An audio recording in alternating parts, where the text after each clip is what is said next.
మన వారాహి సిల్వర్ జ్యువెలరీలో అద్భుతమైన ఆఫర్స్ పొందండి మరియు కారు గెలుచుకునే గొప్ప అవకాశం. అమెరికా ఇరాన్ రెండో విడత చర్చలకు బ్రేక్ పడినట్లుగా తెలుస్తోంది. ఇస్లామాబాద్లో జరిగే చర్చలకు వచ్చేది లేదని ఇరాన్ తెగేసి చెప్పింది. ఏప్రిల్ 22తో కాల్పుల విరమణ ఒప్పందం ముగియనుంది. ఇరాన్ నిర్ణయంతో పశ్చిమాసియాలో మళ్లీ యుద్ధ మేఘాలు కమ్ముకుంటున్నాయి. అమెరికా గొంతెమ్మ కోరికల వల్లే చర్చలకు రావట్లేదని కూడా ఇరాన్ చెప్తోంది. ఇప్పటికే హర్మూజ్లో భారీగా అమెరికా బలగాలైతే మోహరించాయి. హర్మూజ్ను దిగ్బంధించే యోచనలో అమెరికా ఉన్నట్లు తెలుస్తోంది. హర్మూజ్లో వెళ్లే నౌకలపై ఆంక్షలు పెట్టింది అమెరికా. దీనిపై మరిన్ని అప్డేట్స్ మా కరెస్పాండెంట్ వెంకట్ అందిస్తారు. వెంకట్, అమెరికా అడుగుతున్నటువంటి గొంతెమ్మ కోరికలు నెరవేర్చేటువంటి పరిస్థితి లేదు, మీరు పెట్టే ఆంక్షలకు మేము తల వంచం. సో మళ్ళీ కథ అంతా మొదటికి వచ్చినటువంటి పరిస్థితి, మళ్ళీ యథావిధిగా ఉద్రిక్తతలు కొనసాగుతాయి, యుద్ధం కంటిన్యూ అవ్వబోతోంది అనేటువంటిది అయితే క్లారిటీగా తెలుస్తున్నటువంటి పరిస్థితి. ఏంటి మధ్యవర్తిత్వం ఇస్తున్నటువంటి దేశాలు కూడా విఫలమయ్యాయనేటువంటి పరిస్థితి, లేకపోతే ఎవరు ముందుకొచ్చి దీనికి సంబంధించి చర్చల సమయంలో కొంచెం సహకరిస్తారు, లేకపోతే ఇరాన్ వెనక్కి తగ్గేలా చేస్తారా, అమెరికా వెనక్కి తగ్గేలా చేస్తారా? మొత్తం మీద అయితే మళ్ళీ యుద్ధమేఘాలు కమ్ముకుంటున్నటువంటి సిచ్యువేషన్ ఏంటి, ఎలా చూడాలంటారు దీన్ని? ఇదివరకు మనకు చిన్నప్పుడు ఒక సామెత వినపడుతూ ఉండేది, అది పిల్లుల పంచాయతీ కోతి తేల్చిందా, పోతుల పంచాయతీ పిల్లి తేల్చిందా అన్నట్టు ఒక సామెత ఉండేది. అట్లా ఇప్పుడు ఈ రెండు దేశాలకి సంబంధించి ఎవరు తగ్గేటువంటి ప్రసక్తి లేదు అనేటువంటి సిగ్నల్స్ అయితే స్పష్టంగా వస్తున్నాయి. అయితే ఇక్కడ ఇరాన్ ఒక అడుగు మొన్న వెనక్కేసింది. ఎప్పుడైతే పాకిస్తాన్ ఆర్మీ చీఫ్ ఎవరైతే ఉన్నారో ఫీల్డ్ మార్షల్ ఆసిఫ్ మునీర్, అతను వెళ్ళినప్పుడు ఇరాన్ కొంచెం వెనక్కి తగ్గడం, హార్ముజ్ జలసంధిని ఓపెన్ చేయడం, అలాగే అమెరికా కూడా ఇజ్రాయెల్ ని ఒప్పించి వాళ్ళు కాల్పుల విరమణ ఒప్పందాన్ని, లెబనాన్ లో కాల్పుల విరమణ ఒప్పందాన్ని అమలు చేయించడం ఇవన్నీ కూడా చేసినటువంటి పరిస్థితి ఉంది. అయితే ఆ తర్వాత నుంచి మళ్ళీ ఏదైతే అంటే వాళ్ళు ఒక పంతం, వాళ్ళు ఒక అడుగు వెనక్కి వేసినప్పుడు డొనాల్డ్ ట్రంప్ మాత్రం మేము బ్లాకేడ్ కంటిన్యూ చేస్తాము, ఖచ్చితంగా బ్లాకేడ్ అమలవుతుంది, ఇరాన్ నౌకలు ఎటు కదలడానికి వీలు లేదు అని భీష్మించి కూర్చున్నారు. మరి అలాంటప్పుడు వీళ్ళు హార్ముజ్ జలసంధి ఓపెన్ చేయాలని డిమాండ్ చేయడం అనేది కరెక్ట్ కాదు. అందుకని ఇప్పుడు చర్చలకు సంబంధించి కనుక మనం చూస్తే, ఇప్పుడు ఇస్లామాబాద్ లో ఏదైతే ఇక్కడ పాకిస్తాన్ బలంగా ఇప్పుడు రెండు దేశాలకి పాకిస్తాన్ తో సన్నిహిత సంబంధాలు ఉన్నాయి అనడం కంటే రెండు దేశాలతో పాకిస్తాన్ కి అవసరాలు ఉన్నాయి. ముఖ్యంగా ఈ పంచాయతీ తేల్చడానికి అమెరికాకు ఎక్కువగా అవసరాలు ఉన్నటువంటి పరిస్థితి ఉంది, పాకిస్తాన్ కి ఎక్కువగా అవసరాలు ఉన్నటువంటి పరిస్థితి ఉంది.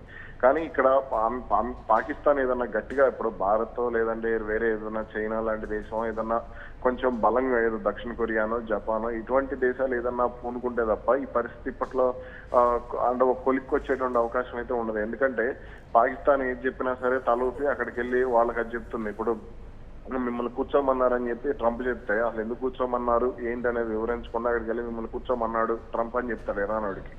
ఇరానోడు ఏం చెప్తే అమెరికాకి వెళ్ళి అది చెప్తాడు. కాబట్టి ఇక్కడ మధ్యవర్తిత్వం అంటే ఇంట్లో కూర్చోబెట్టడం కాదు, వాళ్ళు ఒక ఒప్పందానికి వచ్చే విధంగా, ఇప్పుడు వాళ్ళ ఒప్పందంలో ఏదన్నా లోపాలు ఉండుంటే ఓకే మీరు తగ్గాలి అని చెప్పాలి. ఇక్కడ ఆ సామర్థ్యం పాకిస్తాన్కి లేదు. ఆ స్థాయిలో దౌత్యం కుదిర్చేటువంటి సంధి చేసేటువంటి సామర్థ్యం పాకిస్తాన్కి లేనప్పుడు ఈ ఒప్పందాలు అనేవి కూడా ఇట్లాగే ఉండేటువంటి అవకాశం ఉంటుంది. అలాగే ఇక్కడ బ్లాకేడ్ విషయంలో ఇప్పుడు మొన్న ఆసిఫ్ మునీర్ వెళ్ళి వాళ్ళతో ఒక ఒప్పందం కుదుర్చుకుని వాళ్ళని హార్ముజ్ జలసంధి ఓపెన్ చేయించే విధంగా ఓపెన్ చేయించినప్పుడు మాట్లాడినప్పుడు మరి అమెరికాతో ఎందుకు మాట్లాడలేకపోతున్నాడు? అమెరికాని మీరు బ్లాకేడ్ తొలగించండి అంటే దిగ్బంధనాన్ని తొలగించమని ఎందుకు అమెరికాని డిమాండ్ చేయలేకపోతున్నాడు అనేది ఇక్కడ ప్రధానమైనటువంటి సమస్య. అందుకనే అటు ఇరాన్ కూడా మేము చర్చలకు వచ్చేది లేదని స్పష్టంగా చెప్పింది. ఇక ఇదే టైంలో వాళ్ళకి చైనా నుంచి వెళ్తున్నటువంటి ఇరానియన్ షిప్ మీద దాడి చేయడం కూడా కొంత ఇరాన్ కు కలిసి వచ్చింది. వీళ్ళిద్దరి మధ్య ఎప్పుడు మాట పెరిగినా కానీ హర్మూజ్ లో ఒకంత దిగ్బంధించడం కానీ, బలగాలు మోహరించడం కానీ, అక్కడ షిప్పుల్ని పేల్చేయటం కానీ అక్కడే ఎక్కువగా వస్తున్నటువంటి పరిస్థితి ఉంది కదా. ఇప్పుడు హర్మూజ్ ఎవరి కంట్రోల్లో ఉంది అంటే మా కంట్రోల్లో ఉందంటే మా కంట్రోల్లో ఉందని అమెరికా ఇరాన్ ప్రకటించుకుంటున్నటువంటి సిచ్యువేషన్ ఉంది కదా. అసలు హర్మూజ్ దగ్గర ఏం జరుగుతోంది అనేది ఒక ప్రధాన ప్రశ్నగా ఉంది కదా. ఏంటి ఎలా చూడాలంటారు? ఇక్కడ మనం హార్మూజ్ జలసంధిని చూస్తే నాకు ఏమనిపిస్తుంది అంటే, ఇప్పుడు మామూలుగా మన పల్లెటూరులో పొలాలు ఉంటాయి, పొలాల్లో ఉండేటువంటి రోడ్లకు వెళ్ళేటప్పుడు కొంత రోడ్ల విషయంలో గొడవ అయితే దీనికి సంబంధించి ఎవరో కూడా మధ్యవర్తిత్వం చేస్తాడు. ఇప్పుడు ఒకడు ఒప్పుకోడు అన్నట్టు పల్లెటూరులో ఎవరు నడుస్తుండదు, పొలాలకు వెళ్ళే రహదారులు కానీ లేదా ఇళ్ళకి వెళ్ళే దారులు కానీ. అలానే ఇప్పుడు హార్మూజ్ జలసంధి విషయంలో కూడా ఇలాగే ఏదో ఒక గ్రామ పంచాయతీ లాగా ఉంది తప్ప అది అంతర్జాతీయ పంచాయతీ లాగా లేదు అనేది అయితే మనకు స్పష్టంగా అర్థమవుతున్నటువంటి పరిస్థితి. ఇక్కడ అమెరికా వెనక్కి తగ్గాలి అనే దానికి సంబంధించి స్పష్టంగా మనకు అర్థమవుతుంది, మనకి కాదు ఎవరికైనా. కనీస విజ్ఞత ఉన్న వాళ్ళకి ఎవరికైనా సరే అమెరికా వెనక్కి తగ్గాలి. అసలు హార్మూజ్ జలసంధి విషయంలో ఇరాన్ వెనక్కి తగ్గినప్పుడు అంతర్జాతీయ జలాల విషయంలో ట్రంప్ ఎందుకు వెనక్కి తగ్గడం అనేది ఇక్కడ ప్రధాన అంటే ప్రశ్న. మా అధీనంలో ఉన్నటువంటి హర్మూజ్ విషయంలో అక్కడ హర్మూజ్లో వెళ్ళేటువంటి నౌకల మీద అమెరికా ఆంక్షలు పెట్టడం ఏంటి, ఇక్కడే మాకు వస్తోంది కోపం అనేటువంటి మాట కూడా ఇరాన్ చెప్తోంది. అక్కడే రాజుకుంటుంది. కరెక్ట్. ఇప్పుడు వాళ్ళకి ఉత్తర అమెరికాలోనో లేదంటే దక్షిణ అమెరికాలోనో లేదంటే వాళ్ళకి సన్నిహితంగా ఉండే యూరోప్ దేశాల్లోనో లేదంటే ఎక్కడో చోట ఇప్పుడు పసిఫిక్ మహాసముద్రంలోనో ఎక్కడో చోట వాళ్ళు ఆంక్షలు పెట్టుకోవచ్చు. అంతర్జాతీయ జలాల్లో వాళ్ళు ఎలా పెడతారు? అది కూడా గల్ఫ్ దేశాలకు వచ్చాయి, ఇరాన్ సరిహద్దుల్లోకి వచ్చాయి. ఇప్పుడు నేను మీ ఇంటి ముందుకు వచ్చి మీ ఇంట్లో బయటకు వెళ్ళొద్దని నేను చెప్తే మీకు ఎట్లా ఉంటది? సేమ్ ఇప్పుడు ఇరాన్ కూడా అదే సఫర్ అవుతుంది. కాబట్టి వాళ్ళ ఇంటి దగ్గరికి వచ్చాను, వాళ్ళని బయటకు వెళ్ళొద్దంటే నువ్వేవాడు అసలు? అందుకని ఖచ్చితంగా హర్మూజ్ చుట్టూ ఉన్నటువంటి గల్ఫ్ దేశాలు కూడా అమెరికా బలగాలు అక్కడ మోహరించి హర్మూజ్ మీద ఆంక్షలు పెడుతూ ఉంటే మీరు ఎందుకు మాట్లాడటం లేదనేది ఇరాన్ ప్రధాన కోపం కదా. ఎస్, మేము సర్దుకుపోవడానికి సిద్ధంగా ఉన్నాం, కానీ మీరెందుకు మాట్లాడటం లేదు ఈ విషయంలో అనేదే ప్రధానంగా ఇరాన్ చేస్తున్నటువంటి ఆరోపణ కదా. దాన్ని ఎలా చూడాలంటారు?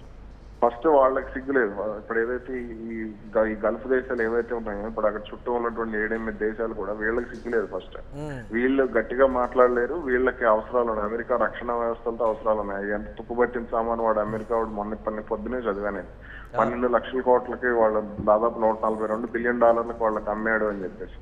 కాబట్టి ఇక్కడ వాళ్ళకి అవసరాలు ఉన్నాయి. ఆ రక్షణ ఇప్పుడు ఏదైతే పెట్రాటిక్ మిసైల్స్ కానీ థర్డ్ మిసైల్స్ కానీ వీటికి సంబంధించి వాళ్ళకి అవసరాలు ఉన్నాయి. సో వాళ్ళకి భయం ఉంది. అలాగే అక్కడ ఉన్నటువంటి వ్యాపారవేత్తలకు అమెరికాలో పెట్టుబడులు ఉన్నాయి. అలాగే వీళ్ళ ఆర్థిక వ్యవస్థకు సంబంధించి అటు ఇజ్రాయెల్ వ్యాపారవేత్తలు గల్ఫ్ దేశాల్లో పెట్టుబడులు పెట్టారు, అమెరికాలో పెట్టుబడులు పెట్టారు. కాబట్టి వీళ్ళు గట్టిగా మాట్లాడలేరు. ఇప్పుడు అందుకనే కదా సద్దాం హుసేన్ లాంటి వాళ్ళు, ఒసామా బిన్ లాడెన్ లాంటి వాళ్ళు వీళ్ళందరూ కూడా కొంత పుట్టినటువంటి పరిస్థితి ఉంది కదా ఇటువంటి చేష్టలు నచ్చక.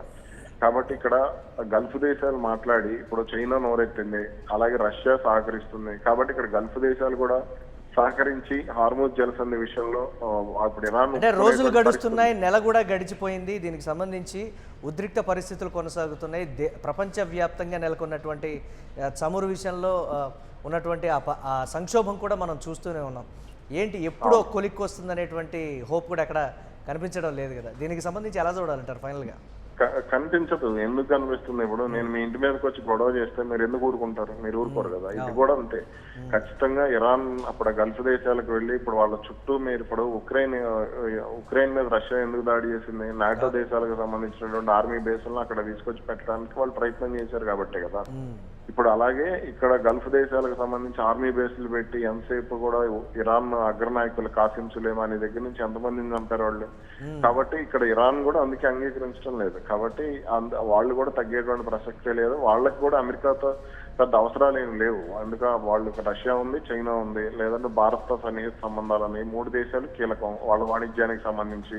అలాగే యూరోప్ దేశాలకు కూడా వాళ్ళకి సంబంధించినటువంటి కొన్ని ఉత్పత్తులు ఇప్పుడు పెట్రోకెమికల్స్ కానీ వీళ్ళన్నీ కూడా వాళ్ళు కొనుక్కుంటున్నారు. కాబట్టి వాళ్ళకి అమెరికాతో పెద్దగా అవసరం లేదు. ఆ డాలర్తో కూడా వాళ్ళకి అవసరం లేదు. ఎందుకంటే వాళ్ళు చైనా యువాన్ లోనో లేదంటే రష్యా కరెన్సీలోనో వాళ్ళు డబ్బులు తీసుకుంటున్నప్పుడు. కాబట్టి ఇక్కడ తగ్గాల్సింది అమెరికా తగ్గాలి. అమెరికా తగ్గే విధంగా గల్ఫ్ దేశాలు వాళ్ళని ఎంకరేజ్ చేస్తే కొద్దిగా అమెరికా మీద ఒత్తిడి చేస్తేనే కొంత సమస్యకు పరిష్కారం దొరికేటువంటి అవకాశం ఉంది. అది మాత్రం సాధ్యం కానటువంటి పరిస్థితి ఉంది. Thanks for updates Venkat. ఇక అమెరికా ఇరాన్ రెండో విడత చర్చలకు బ్రేక్ పడింది. ఇరు దేశాలు కూడా మొండి పట్టు వీడటం లేదు అనేటువంటి అయితే క్లియర్గా తెలుస్తోంది.